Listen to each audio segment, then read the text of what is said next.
Welcome to Soumya's cooking channel. ಇವತ್ತು ನಾನೊಂದು breakfast ಮಾಡೋಣ ಅಂತ ಅನ್ಕೋತಿದ್ದೀನಿ. ಅದು ಶಾವಿಗೆ ಉಪ್ಪಿಟ್ಟು ಅಂತ. ಅದಕ್ಕೆ ಏನೇನು ಬೇಕಂತ ಹೇಳ್ತೀನಿ ನೋಡಿ. ಅನಿಲ್ ಶಾವಿಗೆ ಅಂತ ತೊಗೊಂಡಿದ್ದೀನಿ. ಇದು ಎಲ್ಲ ದಿನಸಿ ಅಂಗಡಿಗಳಲ್ಲೂ ಸಿಗುತ್ತೆ.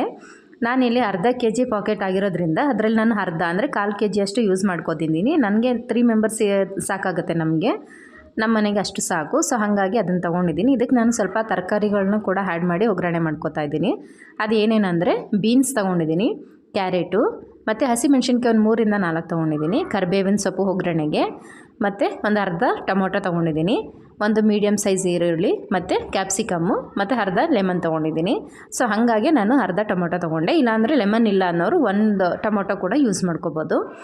ಇಲ್ಲಿ ಕಡಲೆಬೇಳೆ 1 ಸ್ಪೂನು, ಉದ್ದಿನಬೇಳೆ 1 ಸ್ಪೂನು, 1 ಸ್ಪೂನಷ್ಟು ಕಡಲೆ ಬೀಜ ತೊಗೊಂಡಿದ್ದೀನಿ, 1/4 ಸ್ಪೂನಷ್ಟು ಸಾಸಿವೆ, 1/4 ಸ್ಪೂನು ಜೀರಿಗೆ ಮತ್ತು ಒಗ್ಗರಣೆಗೆ ಇದು ಅರಿಶಿನ ತೊಗೊಂಡಿದ್ದೀನಿ.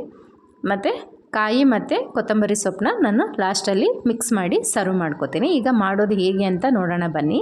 ಫಸ್ಟು ನಾವು ಶಾವಿಗೆನ ಬೇಯಿಸಿಟ್ಕೋಬೇಕು. ಹಾಗಾಗಿ ನಾನು ನೀರಿಟ್ಕೊಂಡು ಸ್ಟವ್ ಹಚ್ಚಿ ನೀರಿಟ್ಕೊಂಡು ಅದು ಚೆನ್ನಾಗಿ ಕುದಿ ಬರೋವರೆಗೆ ಬಿಸಿ ಮಾಡ್ಕೋಬೇಕು.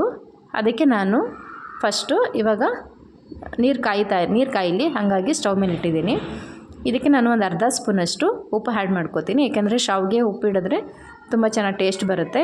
ಒಗ್ಗರಣೆಯಲ್ಲಿ ನಮಗೆ ಸ್ವಲ್ಪ ಹಾಕ್ಕೊಂಡ್ರೂ ನಡೆಯುತ್ತೆ, ಇಲ್ಲಾಂದರೆ ಅದು ಒಂಥರ ಒಂದು ಕಡೆ ಶಾವಿಗೆ ಉಪ್ಪಿಡಿಯುತ್ತೆ, ಇನ್ನೊಂದು ಕಡೆ ಹಿಡಿಯಲ್ಲ. ಸೊ ಹಾಗಾಗಿ ನಾನು ನೀರಿಗೆ ಹಾಕೋತಾ ಇದ್ದೀನಿ ಒಂದು ಅರ್ಧ ಸ್ಪೂನಷ್ಟು. ಆಮೇಲೆ ಸಪ್ಪೆ ಅಂತ ಅನಿಸಿದ್ರೆ ನಾನು ಒಗ್ಗರಣೆಯಲ್ಲೂ ಕೂಡ ಯೂಸ್ ಮಾಡ್ಕೋತೀನಿ. ಈಗ ನೋಡಿ ನಾನು ತೊಗೊಂಡಿರೋ ಶಾವಿಗೆ ಎಲ್ಲನೂ ಹಾಕ್ಕೊಂಡಿದ್ದೀನಿ. ಈ ಟೈಮಲ್ಲೇ ಒಂದು 1/4 ಸ್ಪೂನಷ್ಟು ಅರಿಶಿನ ಕೂಡ ಹಾಕೋತೀನಿ. ಅರಿಶಿನೂ ಕೂಡ ಇವಾಗ ಹಾಕೋದ್ರಿಂದ ಶಾವಿಗೆ ಪೂರ್ತಿಯಾಗಿ ಚೆನ್ನಾಗಿ ಒಂದು ಒಳ್ಳೆ ಯೆಲ್ಲೋ ಕಲರ್ ಬರುತ್ತೆ.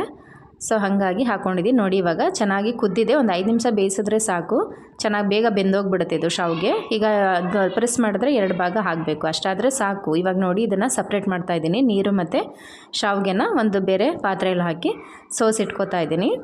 ಈಗ ನಾನು ಇದಕ್ಕೆ ಚೆನ್ನಾಗಿ ಈಗ ಹಾರಿದೆ ಕೂಡ. ಈಗ ನಾನು ಒಂದು ಒಗ್ಗರಣೆ ತೊಗೋತಾ ಇದ್ದೀನಿ. ಸೊ ಒಂದು ಪಾತ್ರೆ ಇಟ್ಕೊಂಡು ಅದಕ್ಕೆ ಆಯಿಲ್ ಹಾಕೋತಾ ಇದ್ದೀನಿ. ನೋಡಿ ಒಂದೇ ಒಂದು ಡ್ರಾಪ್ ನೀರಿತ್ತು, ನನಗೆ ಗೊತ್ತೇ ಆಗಲಿಲ್ಲ, ಹಾಗೆ ಹಾಕ್ಬಿಟ್ಟೆ, ಸಿಡಿತಾ ಇದೆ. ಹುಷಾರಾಗಿರಬೇಕು ನೋಡಿ ಅದಕ್ಕೆ ಅಂತ. ಇವಾಗ ಕಡಲೆ ಬೀಜ ಹಾಕಿ ಅದನ್ನು ಹುರಿದು ಎತ್ತಿಟ್ಕೋತಾ ಇದ್ದೀನಿ. ಇದನ್ನು ಲಾಸ್ಟಲ್ಲಿ ಯೂಸ್ ಮಾಡ್ಕೋತೀನಿ. ಇವಾಗ ಕಡಲೆಬೇಳೆ ಮತ್ತು ಉದ್ದಿನಬೇಳೆ ತೊಗೊಂಡಿದ್ದೀನಲ್ಲ ಅದನ್ನು ಒಗ್ಗರಣೆಗೆ ಹಾಕೋತಾ ಇದ್ದೀನಿ. ಮತ್ತು ಸಾಸಿವೆ, ಜೀರಿಗೆ, ಮತ್ತು ಇವಾಗ ಕರಿಬೇವು, ಹಸಿಮೆಣ್ಸಿನ್ಕಾಯಿನೂ ಕೂಡ ಹಾಕ್ಕೊಂಡು ಫ್ರೈ ಮಾಡ್ಕೋತೀನಿ. ಮತ್ತು ಇವಾಗ ಇದು ಫ್ರೈ ಆದಮೇಲೆ ಈರುಳ್ಳಿ ಹಾಕೋತಾ ಇದ್ದೀನಿ. ಈರುಳ್ಳಿ ಸ್ವಲ್ಪ ನನಗೆ ಯಾಕೋ ಜಾಸ್ತಿ ಅನ್ನಿಸ್ತು, ಯಾಕೆಂದರೆ ತರಕಾರಿಗಳನ್ನೂ ಆ್ಯಡ್ ಮಾಡೋದ್ರಿಂದ ತುಂಬ ಈರುಳ್ಳಿ ಅನಿಸ್ಬಿಟ್ರೆ ಏನೋ ಒಂಥರ ಅನಿಸುತ್ತೆ, ಅದು ಹೆವಿ ಅಂತ ಅನಿಸುತ್ತೆ. ಸೊ ಹಾಗಾಗಿ 1 ಸ್ಪೂನಷ್ಟು ಈರುಳ್ಳಿ ಹಾಗೆ ಎತ್ತಿಟ್ಟೆ. ಮತ್ತು ಕ್ಯಾಪ್ಸಿಕಮ್ ಹಾಕೋತಾ ಇದ್ದೀನಿ, ಒಂದು ಅರ್ಧ ಕ್ಯಾಪ್ಸಿಕಮ್ ತೊಗೊಂಡಿದ್ದೆ.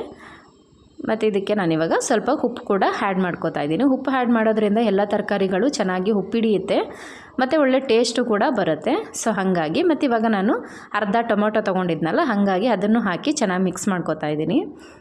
ಟೊಮೊಟೊ ಕೆಲವ್ರಿಗೆ ಇಷ್ಟ ಇಲ್ಲ ಅನ್ನೋರು ಪೂರ್ತಿಯಾಗಿ ಲೆಮನ್ ಕೂಡ ಯೂಸ್ ಮಾಡ್ಕೋಬೋದು. ಈಗ ಬೀನ್ಸ್ ಹಾಕ್ಕೊಂಡೆ ಮತ್ತು ಕ್ಯಾರೆಟ್ ಕೂಡ ಹಾಕ್ಕೊಂಡು ಚೆನ್ನಾಗಿ ಒಂದು 3ರಿಂದ 4 ನಿಮಿಷ ಚೆನ್ನಾಗಿ ಫ್ರೈ ಮಾಡ್ಕೋತೀನಿ.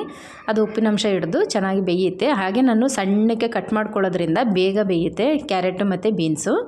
ಇವಾಗ ಲಾಸ್ಟಲ್ಲಿ ನಾನು ಶಾವಿಗೆ ಬೇಯಿಸಿಟ್ಕೊಂಡಿದ್ನಲ್ಲ ಅದನ್ನು ಮಿಕ್ಸ್ ಮಾಡಿ ನೀಟಾಗಿ ಎಲ್ಲ ಮಿಕ್ಸ್ ಮಾಡಿ ಹಾಕೋತಾ ಇದ್ದೀನಿ. ಈಗ ನೋಡಿ ಎಲ್ಲ ಮಿಕ್ಸ್ ಮಾಡಾಗಿದೆ. ಇವಾಗ ಲಾಸ್ಟಲ್ಲಿ ನಾನು ಕಾಯಿ ಮತ್ತು ಕೊತ್ತಂಬರಿ ಸೊಪ್ಪನ್ನ ಆ್ಯಡ್ ಮಾಡ್ತಾಯಿದ್ದೀನಿ. ಇವಾಗ ಇದಕ್ಕೆ ನಾನು ಕಡಲೆ ಬೀಜ ಕೂಡ ಆ್ಯಡ್ ಮಾಡ್ತಾಯಿದ್ದೀನಿ. ಇದು ಚೆನ್ನಾಗಿ ಮಿಕ್ಸ್ ಮಾಡಿ ಸರ್ವ್ ಮಾಡಿದ್ರೆ ಆಯಿತು, ಶಾವಿಗೆ ಉಪ್ಪಿಟ್ಟು ರೆಡಿಯಾಗಿದೆ. ಎಲ್ಲರಿಗೂ ಇದು ವಿಡಿಯೋ ಲೈಕ್ ಆಯಿತು ಅಂತ ಅನ್ಕೋತೀನಿ. ಯಾರೆಲ್ಲ ಸಬ್ಸ್ಕ್ರೈಬ್ ಮಾಡಿಲ್ವೋ ಪ್ಲೀಸ್ ಒಂದು ಸಬ್ಸ್ಕ್ರೈಬ್ ಮಾಡಿ, ಒಂದು ಲೈಕ್ ಕೊಡಿ. ನೆಕ್ಸ್ಟ್ ವೀಡಿಯೋದಲ್ಲಿ ಮತ್ತೆ ಸಿಗ್ತೀನಿ friends. Okay, take care, bye ಬಾಯ್.